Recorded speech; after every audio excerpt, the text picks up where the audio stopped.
This is the City Council workshop for May 21, 2025, and I would ask the acting city clerk to do the roll call. Councilmember Sal? Here. Councilmember Papalardo? Councilmember Stevenson? Here. Vice Mayor Butlin? Here. Mayor Chazet? Here. Thank you.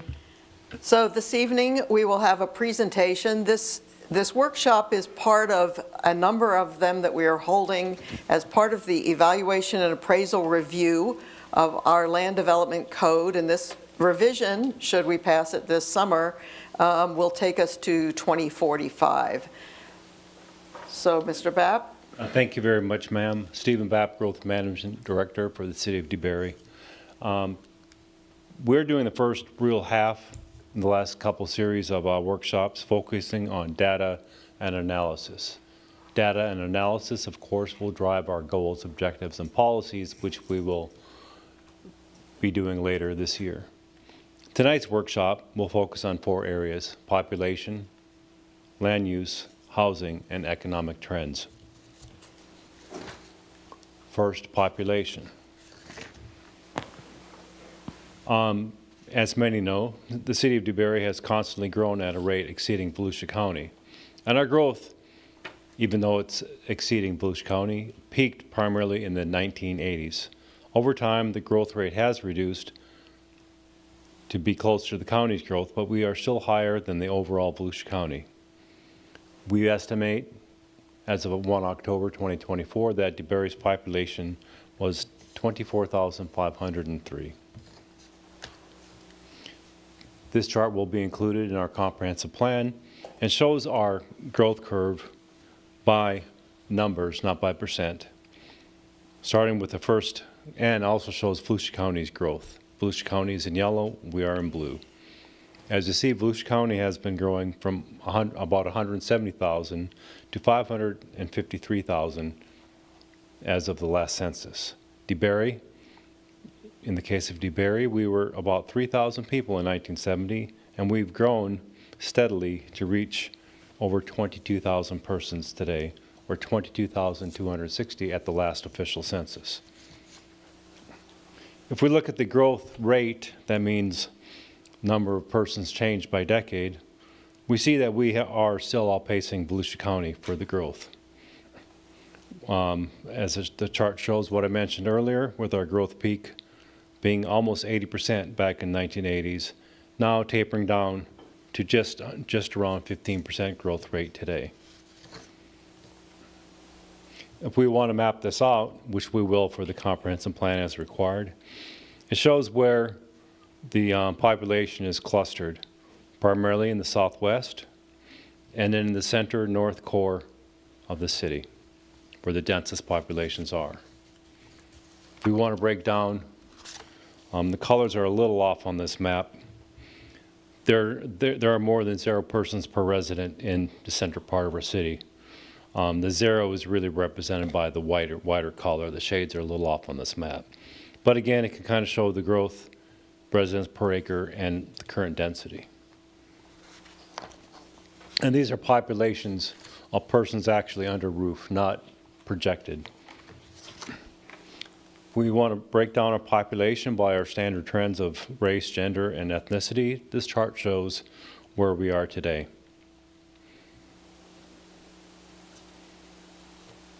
This data, again, is garnered from the U.S. Census Bureau. We want to look at per capita income. Our main income earners earn between $100,000 and $149,999, as you can see on the chart.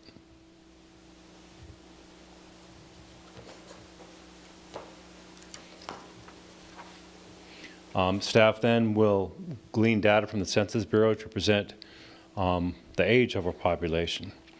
As you see, the majority of our population, over half our population, is between the age 20 and 64, followed then by persons over 65 or 65 and over.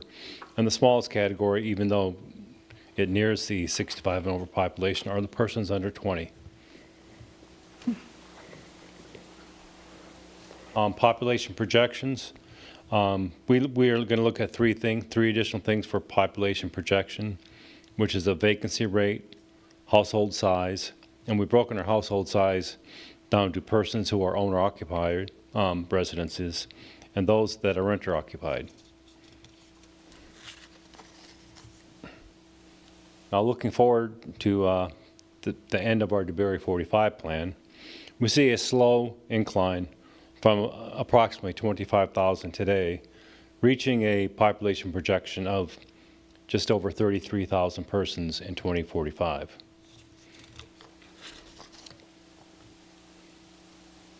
Based on our trend analysis, we see a spike over the next 5 years of our growth rate from our current approximate 13% to just over 17%.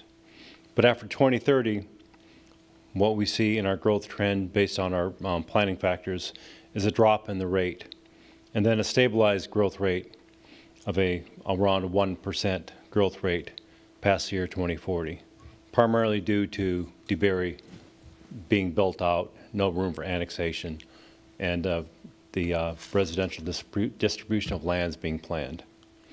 If we want to look at the county overall, how do we compare to other cities? This is the growth rate of other cities since 1990. And we stay fairly consistent with the trend, except for we're a little off from Orange City. And we can see that the city of DeLand is starting to outpace all other cities, while we are moving towards a stabilization period. Now, if we want to break down and say where are the people at, this is an interesting chart which we'll include, which staff has calculated, breaking down our developments that are predominant through the city. Our DeBerry Commercial, DeBerry Main Street, Town Center, Town Park, East High Banks Townhome, The Haven, The Meadows, Riviera Bella, and Rivington. Some of these subdivisions are nearly built out, while others are either in their construction phase or only in the planning phase, but have been approved.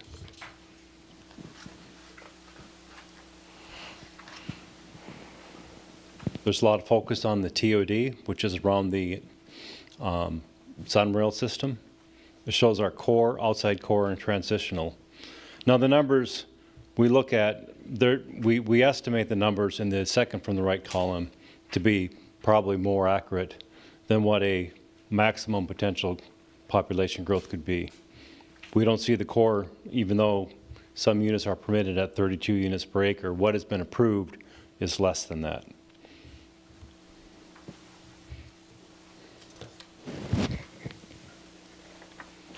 Other areas which have no development currently on them or planned are areas in our western part of our city, which are some agricultural open space areas, some low density residential, which some people call Riverbend, the old Riverbend, which did not get off the ground, and another agricultural or transitional area. It shows our acreage and the potential growth for those areas if they would be populated at their maximum growth, which is more highly improbable for that high of number. Looking at all other factors together, we're estimating a maximum growth of permitted units to around 4,000 and or population growth, like I said earlier, of around 4,400. But the theoretical maximum, which is maybe theoretical, but it's probably highly improbable, of a growth expansion of an additional nearly 13,000. We also have to look at land use and analyze our land use where we are today. If you look at our future land use, where we begin our designation of densities and intensities, we have 17 future land uses, of which can be broken down into the 6 areas shown on the slide, which is a conservation of rural, which is the least dense, our residential, which can be multifamily or single family, commercial areas, industrial areas, public areas like the property we're standing on now, and mixed use development, which includes commercial uses and residential units together on one piece of property. how does our current future land use look in a traditional pie chart. As you see, DeBary is composed heavily of residential, around 40%, and 35 or nearly 35% of the remaining land being low density, rural or conservation type land use. Other land uses can be seen on the chart.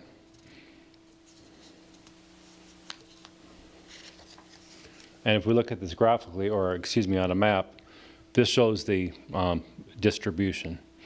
With our conservation essential or environmentally sensitive lands being towards the St. John's and Lake Monroe, our agricultural lands being proximal to them, our residential areas in the center and heart of our city, and our mixed-use developments primarily focused on the southwest portion of the city.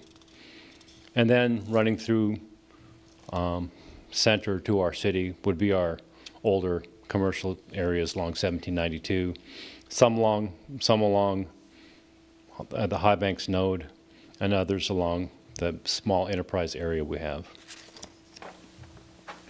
Housing, we also look at housing and housing trends.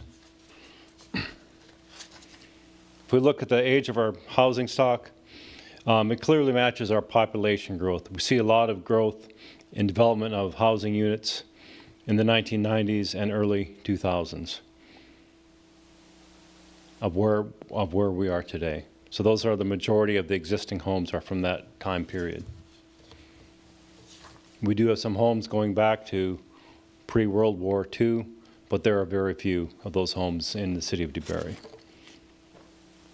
We also are required to look at, well, when did the household homeowner move into the home? As you see, a majority of our homeowners moved into their current home in the decade of the 2010s or the 20-teens. I'm bracketing each side of that decade. What type of home occupier do we have? On the right side of the chart shows that 85% of our housing stock is occupied by an owner or someone who has a mortgage on a home. About 14% of our population are renters.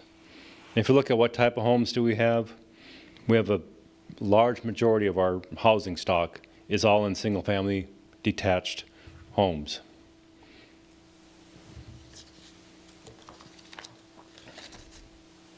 Now, we also are going to show maps of where that is distributed, and it's pretty reflective of slides I showed you earlier of earlier maps. But this shows when the housing stock was built. We see Orlandia Heights, we see Glen Abbey, we see the DeBary Golf and Country Club and the decades they were built, and then the newer homes being in the southwest and western parts of our city. And then we'll also have a map that shows the housing types we have. As you see, the yellow indicates single-family homes, and that is a majority of the housing in the city, and it can be easily reflected on a map such as this. Some statistics on affordable housing are required. And this shows the distribution of homes that are mortgaged with where the residents are cost burdened, where they're mortgage free and cost burdened, and households that are renting that are cost burdened. Also, what is our income range? The median household income of owner occupied in the city of DeBary is $84,840. The median income of renter occupied units is $57,169. All this data and these trends will be used later in any type of goal, objective, and policy development. Do we have any affordable housing or assisted housing inventory in the city? Yes. By definition, the Integra 289 can fall under the affordable housing category. Then we have 3 assisted housing developments within the city on the north end of the city along 1792, which are being Saxon Cove, DeBary Villas, and Ridgecrest Manor, indicated in the green dots in the center of the screen. We also look at trends for housing needs. We know the vacant owner-occupied counts. What we don't have data on at this time is, okay, if the owner isn't occupying that land, is it vacant or is it actually being rented? Some of this data needs to be clarified on that. We know there's 577 infill lots that remain in the city that have been platted but not built. And in the pipeline right now, there are almost 1,800 dwelling units with approved zoning or development order to be constructed. Total, there are 25 units anticipated to be built within the next decade. Something that affects some of our infill lots, yes, they could be platted, but there are challenges to some of our remaining infill, especially in our older subdivisions.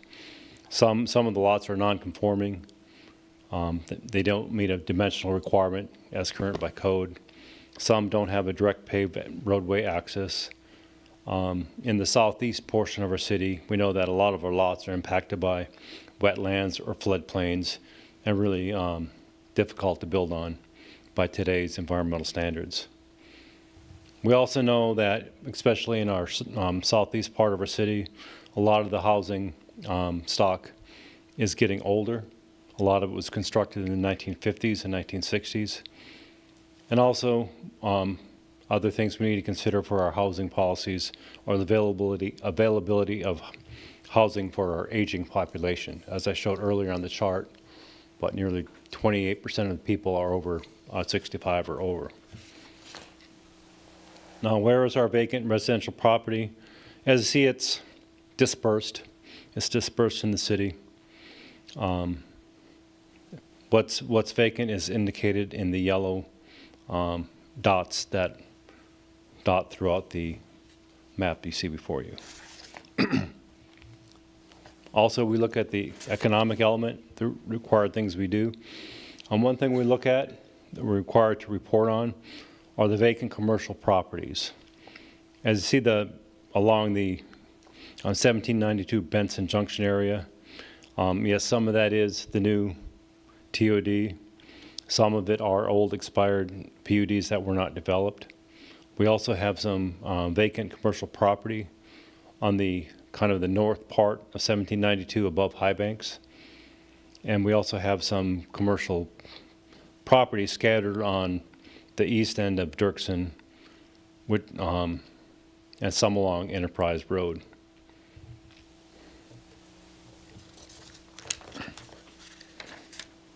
We also look at, by Florida statute, what type of what are the occupations of persons living in DeBary? An occupation of class of the worker. If you look at the chart, the red piece of the pie is a portion of nearly over 41%, and those are people in management, businesses, science, and arts. The next largest category are people in sales and office, and then the rest are indicated either in the service industry, which is a 17%, which is lower than usually the state average of persons in the service industry. How do people get to work? Well, if we look at the means of commuting for persons, majority of the people use their personal vehicle to get to work. We do have a large number of persons, probably post-COVID, that do work from home, which is over 16%. Other portions, a very small percent, use public transportation, walk, bike, or Uber, rideshare. But we do see that trend probably expanding now that the TOD will be constructed and more people will use transportation to go to their jobs in Orlando or DeLand, whatever they decide riding the rail. What is the time of commute for our citizens? The mean commute time is nearly 27 minutes to get from their place of home or their dwelling unit to their place of work. Also shows that over 75% of the people who live in DeBary work in DeBary.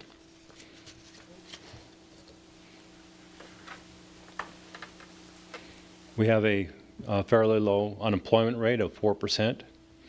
We have over 11,000 people in the workforce, and we have over 60% of the available population participating in the workforce.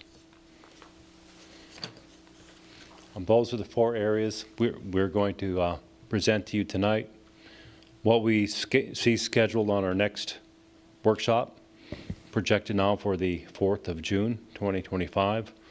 We'll look at a lot of major issues, or facts, data, transportation, potable water and sewer, stormwater management, solid waste, aquifer discharge, parks, and schools.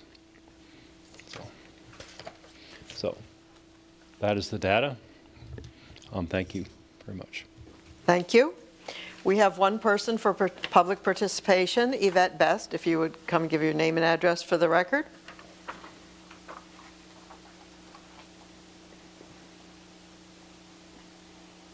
Hi, my name is Yvette Best, and I live at 146 Wildwood Drive, Norlandia Heights. Tonight, I wanted to talk about the reviewed plan, and I wanted to do some points about the zoning. So I'm trying to incorporate the First Amendment interlocal agreement for public facilities planning in addition to our comp plan. And in doing that, I wanted to first read some of the agreements for the interlocal agreement, thinking that schools don't begin at a school planning, but at a zoning prior to. And in looking at this, I wanted to just read some of the agreements that the interlocal school plans had to have. Whereas the city, county, and school board agree that a strong, healthy schools are critical to communication success and cornerstones of effective neighborhood designs and a focal point for development of community plans and improvements. Ms. Best, tonight Yes. we had population, land use, housing, and economic, and next workshop we are having the infrastructure, and which does include schools. So which area, population, land use, which is not zoning, housing, or economic, did you want to speak to? Well, I wanted to do the land use. Okay, Is that so going to be next time? This time? land use is here. We had the land use slides showed how the land is being used by the various kinds of housing. And so if land use is what we're talking about, we'll get to the land use in the presentation. Well, can I just point out some of the things that were discussed about schools in zoning? And Now, that's kind of this is land use is conservation, rural, residential, commercial, industrial, public, and mixed use, and these are overarching land use types. And then we went through the data of what is where in the city. So if you can relate it to that, fine, but if it is more about the infrastructure, which includes schools, that would be the next workshop. Okay, then let me just go to our actual maps that we had of the city and the zoning that I was looking at. I printed all of them out. I know that they're Yeah. very small. So we're talking about futures land use, and we're talking about population of our city based upon the needs of that population and making sure that we zone the land appropriately. This is not about zoning. This is about land use, the land use map for existing. Move ahead and make your comment, Okay. but I think that you're not responsive to the presentation, and that's my concern. We Okay. need comments to be responsive to what we heard about the data. All right, land use classification, PI, is it effectively used for public institutions? And if so, on the map, future land use map, I identified 7 different areas that were appropriate for that land use zoning. And based upon the population that we have, future population of our city, I think that's very critical with the little amount of land that we actually have to make sure that we start on our zoning based upon the needs of that population and look to see if appropriate land use is providing for the needs of our future citizens and the current citizens of our city. Thank you very Thank much. you.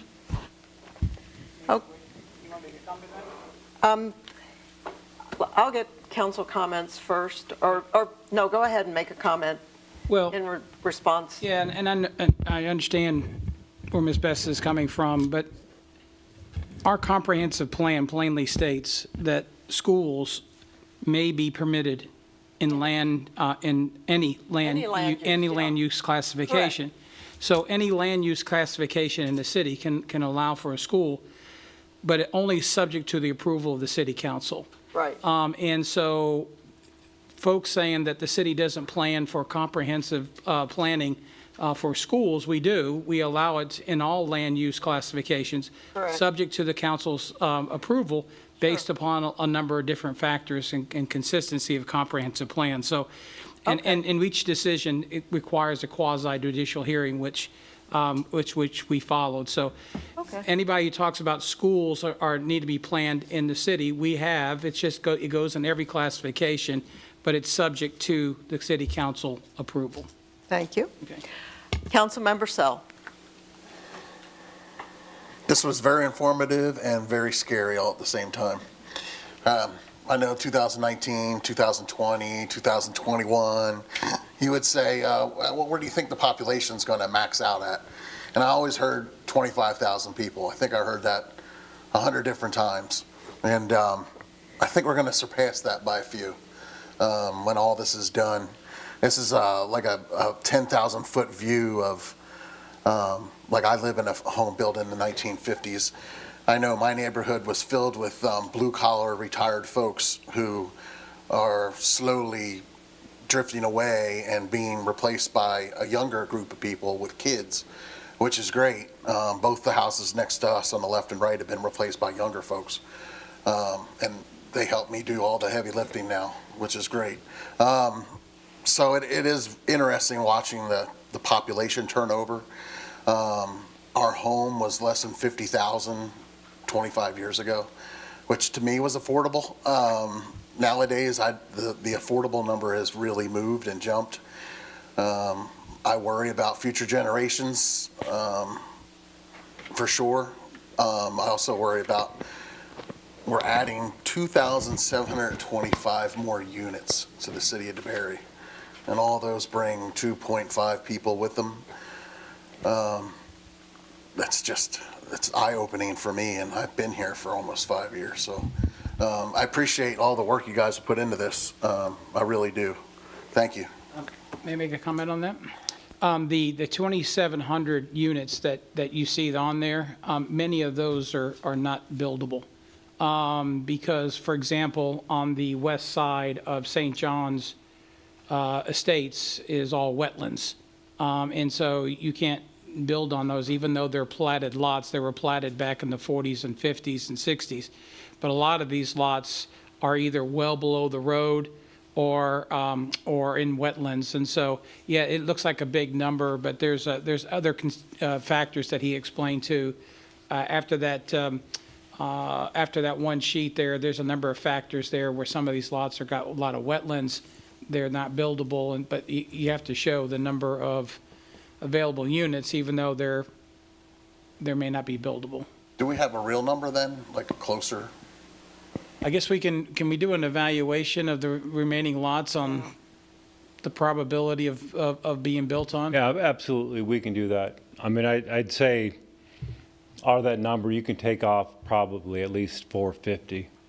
But we'll do a more dialed in. I know you can't get exact. Yeah, so. I know, but looking at some of the areas in our southeast, like Carmen said, a lot of those are RC and buildable.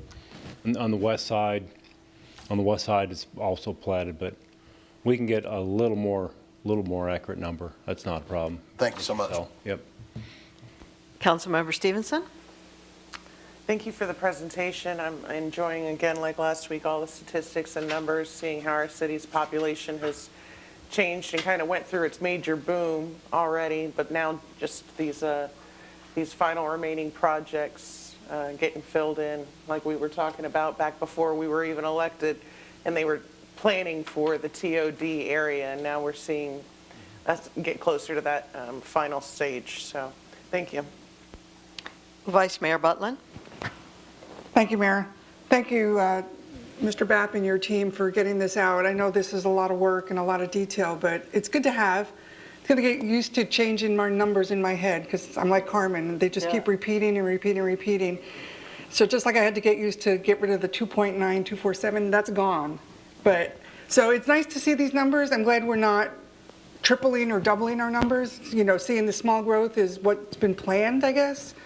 And I'm looking forward to it. I think it's going to be great. I was just struck by several things throughout the presentation. In reference to population, I know that we used for the county the Census Bureau from 2020, which showed 553,000 in some for the county. However, I read that there's been a 2025 census estimate update, and for Volusia, I think it's 604 now. So that's a pretty big difference, and it was reported this week that there was a 2025 Okay. update, which is an estimate. They didn't send all the workers out.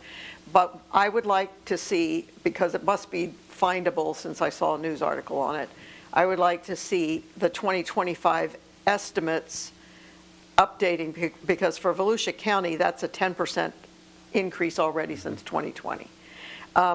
With it, for DeBerry, it did not have DeBerry specified in the article that I read. It was on my list to follow up and ask what the DeBerry number is, but I think it's findable. As far as the population projections, in the TOD, I find this interesting again, and it's something most of us on council are aware of, and let's see, the population projections, potential TOD future growth. There we go. I know that we mention this in certain environments and settings, but to me, this remains to be of interest to our residents, because the amount that we're permitted coming into actuality is going to be about 1/3. It is a third less than what could be possibly permitted. It's a third of the max, as a raw estimate there. And I think that that's important for people to understand that this area was entitled densely because it's good urban planning around public transportation, but what's going to be real is about a third of the estimated maximum. I also thought it was interesting, and I doubt this would have been the case before 2020, that 1 in 4 DeBerry people in the workforce work within DeBerry. I'm guessing most of them from home. That is a change in how our world works, I think, and that was an interesting factor to me, so I appreciated that. And those were some of my thoughts as you did the presentation, which I found very informative and very much appreciate. Mayor, can I? City Manager, you were going to be next. Would you Yeah. like to have some questions or comments? I wanted to expand on your thoughts there. The TOD, and we show that the core is 32 units an acre, and outside the core is 20 units an Right. acre. Just to let you know how we've been working and negotiating with our development. Our TOD, particularly around Main Street, we've negotiated down to about 10 units an acre. And so we've been doing everything we can to reduce density from the permitted level. So you're around the DeBerry Main Street, it's going to be about 10 units an acre. And other things that we've done is we purchased property to prevent development. Remember, Correct. Palm Drive was going to be was planning. They were trying to do 150 townhomes there. Which we said no. And we said no, and then we bought the property, right? Correct. The property on Dirksen, that we talk about, the 35 acres there, that was 114 residential lots with the power lines through them. Right. That's some of the ones that we had discussions with the school, but that was 100% wetlands. Right. And so we purchased that to prevent those 114 homes trying to be built in areas that are wetlands. And then obviously Alexander Island was scheduled for 60 homes. I'm just rounding off. And we bought that to prevent that from being developed. So we've And done some other good reasons. yeah, and other good reasons. But it's a tribute to you guys and our team making sure that we apply the appropriate amount of density that it fits our lifestyle. Right. So, Okay, well, thank you very much. If there's no further discussion by the council or data from staff, then the workshop is concluded. The special city